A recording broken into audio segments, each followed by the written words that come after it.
30 روزے ہیں، زکوٰۃ اور حج مالداروں پر ہے، نماز ہماری بیس ہے، نماز کے بغیر معاشرے کی بنیاد نہیں بن سکتی،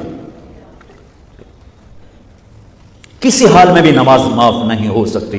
14-15 صدی میں اگر نماز کی گنجائش مجھے نظر آتی ہے تو کربلا کے میدان میں حسینی قافلے کی نظر آتی، نہ پڑھو تلواریں برس رہی ہیں، چند گھڑیاں باقی ہیں گردنوں کے کٹ جانے میں، اب نماز پڑھو یا نہ پڑھو گردن کٹنے والی ہے۔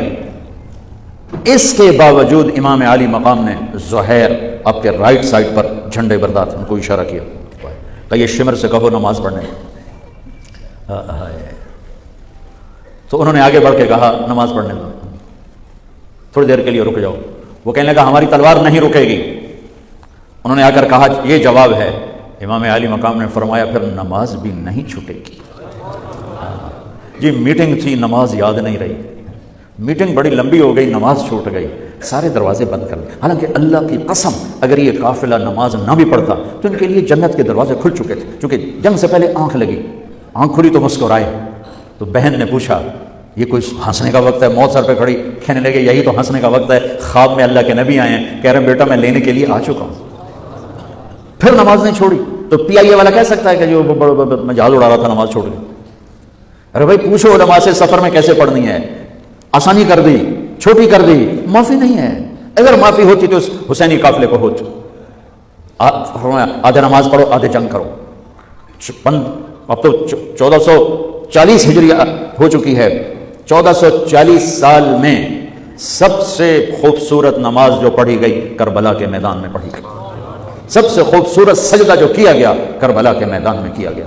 اور زمین نے بھی کیا فخر کیا ہوگا کربلا کی زمین نے کہ آج کون ہیں جن کے ماتھے میرے اوپر ٹک کر یوں لگ رہے ہیں جیسے ٹیکا میرے ماتھے پہ آ گیا۔ جب سبحان رب الاعلیٰ کی صدا گونجی ہوگی تو زمین کی ساتویں پہ بھی ٹھنڈی ہو گئی ہوگی۔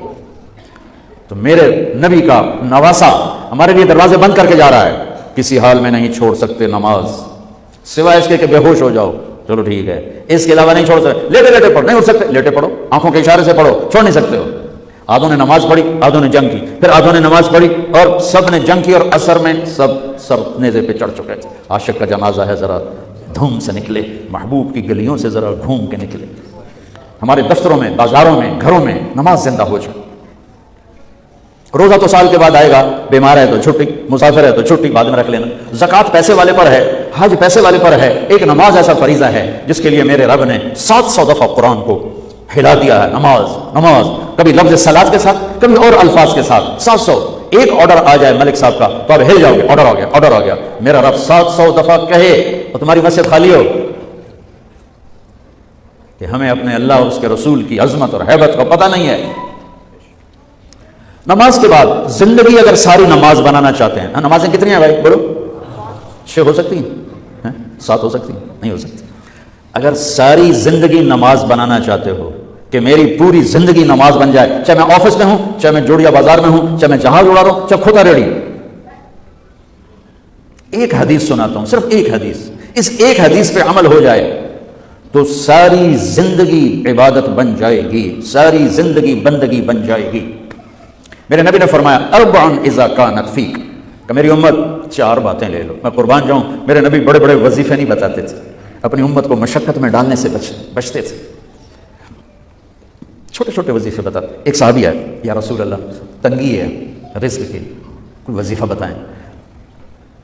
کتنے لمبے لمبے وظیفے لوگ پڑھ رہے ہیں کہ کاروبار کھل جائے اور روزی بڑھ جائے، کتنے لمبے چوڑے، کتنے کتابوں میں ایڈے بڑے وظیفے لکھے پہ، پڑھوں گے بندہ بڈھا ہو جائے۔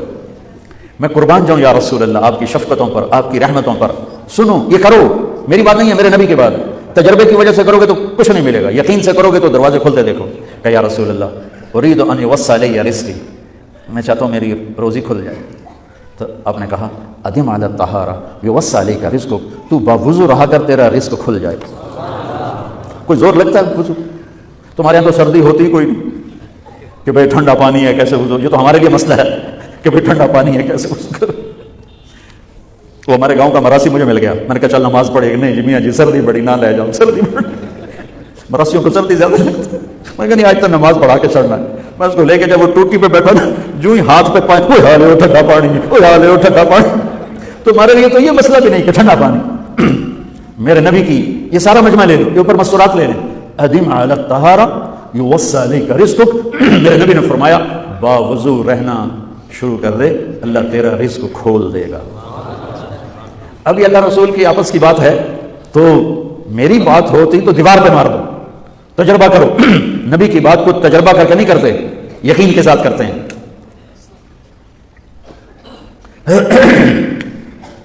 ادم علی الطہارہ یوسع علیک رزقک، باوضو رہا کر۔ اچھا، باوضو رہنے کے اور فائدے، اللہ پیار کرتا ہے، شیطان ڈرتا ہے، اور وضو ہوگا تو نماز آپ ہی پڑھ جائے گی، چلو یار وضو ہے 4 فرض ہی پڑھ لو گی۔ ایک دفعہ شیطان آیا ہمارے نبی سے ملنے، تو آپ نے اس سے پوچھا تیرے دشمن کتنے؟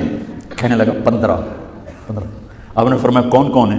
کہنے لگا پہلا تو تھوڑا ہی نمبر ہے، پہلا نمبر تو تھوڑے نال میرا لگو ہے۔ پھر کہنے لگا وہ مسلمان جو 24 گھنٹے باوضو رہتا ہے وہ میرا بڑا دشمن ہے۔ جو باوضو رہتا ہے اور باوضو سوتا ہے، ایک فرشتہ اس کے لیے بندگی کا ثواب لکھتا رہتا ہے۔